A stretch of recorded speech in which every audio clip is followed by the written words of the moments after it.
Oh, I'm knackered after coming up that ladder. Put a bit of lockdown beef on. That's why I'm in black again. Oh, look at that hair. Oh, can't wait to get it cut. Jesus Christ.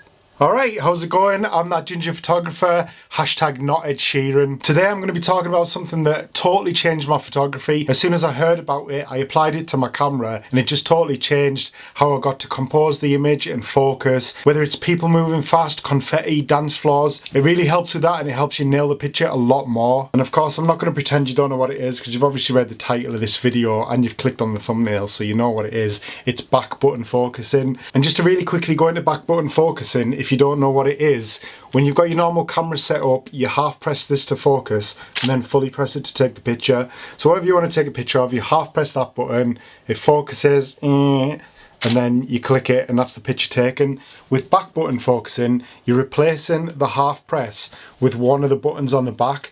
Personally, I use this little star one. So to focus the image, I press this in, the camera focuses, I don't know if you can hear that there, and then you take the picture. The reason I use this is because it's a lot better for composing your image. You focus on what you want to focus on and then you compose your image and take the picture. If you were trying to do that with a standard setup, you'd half press it like this and then you'd try and compose it and then you'd go to take the picture and it'd refocus. So you'd half press it, compose, then you press it again and it'd refocus the image. This just makes it a lot easier because you press the back button, focus on what you want to focus on, recompose the picture and take the picture, and that's it done. So that will always just take a picture without trying to focus. Whether it's in focus or not, that will just keep taking pictures, not half pressing and slowly trying to focus. So that set up with center point focusing, so you know all those little dots when you look through the viewfinder, instead of using all those dots to try and use different focus points on the sensor, you just use the center one, the one in the middle.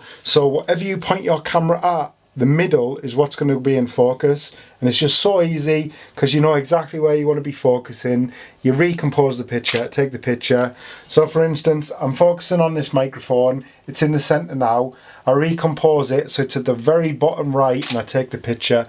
Easy as that. It's great for food photography, it's great for product photography, it's great if you've got a couple walking through a field far away and you want them to just be in the bottom right. Instead of keeping on half pressing the shutter and hoping that it focuses on them eventually, you can just put them in the center, get them in focus, recompose the shot, you know they're there straight away, first time, they're what's in focus. Otherwise you'll just keep half pressing, it's focusing on that tree, it's focusing on the ground, it's focusing on whatever's in the background, then it finds them eventually after about 5 different attempts. Nah, don't do that. Just center point focus and back button focus and you'll get it every time. It's great on dance floors as well if you're into dance floor photography, because you don't even have to be looking through the viewfinder. You can be doing this and you know that you've got center point focusing on, so whatever you're roughly pointing your camera at in the middle, it's going to be in focus every time because that's what you're back button focusing on. So you've got your flash on there and you can just be walking around like this. You get to know what you're eventually pointing your camera at. I'm gonna have to go through all them now. Gonna end up on the end of a job. So whether you do family photography, wedding photography, or commercial photography,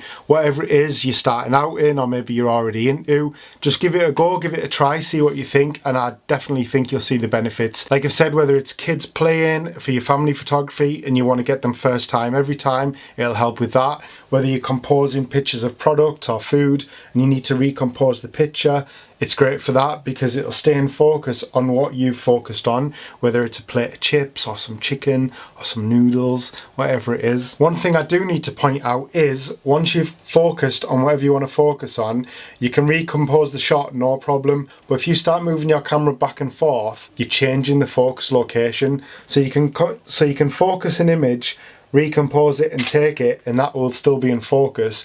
But what you can't do is you can't focus and then move a little bit forward and take it because you've moved the focus point. So whatever you had in focus won't be in focus anymore. Whether it's forward or back, it doesn't matter. You've ruined it. You've absolutely ruined it. So just make sure all you're doing is recomposing the picture and not going back and forth, even zoom in. It's really easy to apply back button focusing. I'll leave some text here of how to do it on Canon. It's basically just in the menu and then you pick which button you want to use as your back button focus. It's really easy to apply.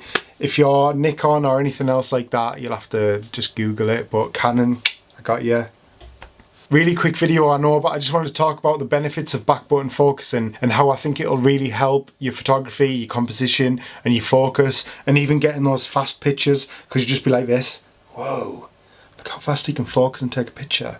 It's amazing. Awesome guys, thank you so much for being here, and thank you for watching, and thank you if you've already subscribed. If you haven't, consider it. See you next time. Love you, bye.